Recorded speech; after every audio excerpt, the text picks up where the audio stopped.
አብዛኞቻችሁ እንደዚህ አይነት ገመድ እንዴት ሲበጠስባችሁ ማስተካከል ለምትችሉ አታውቁም። ይሄ የምታዩት የዲሲ ኬብል ማለት ነው ሙሉ በሙሉ ጫፉ ተቆርጧል ማለት ነው። በቀላሉ እንዴት እንደምናስተካክለው ነው ማሳያችሁ። እዚህ ጋር እንግዲህ አለ ይሄኛው ፖዚቲቭ እና ኔጌቲቭ አለው። ከዛ እንደዚህ አይነት ላስቲክ ታመጣላችሁ ከበሩ ማለት ነው።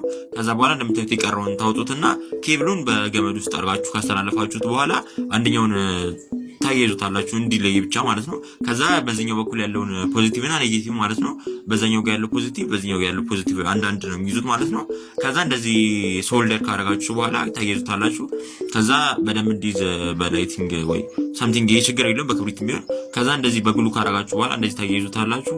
ከዛ እቺ ፓርት ላይ እቺ ብረቷን እንድትወጣብላችሁ እንደዚህ ጫፏን እንድትወጣብላችሁ እንደዚህ ታደርጉታላችሁ። እላዩ ላይ የቀረውን ቅልፊት ደግሞ እንደዚህ ታውጡታላችሁ።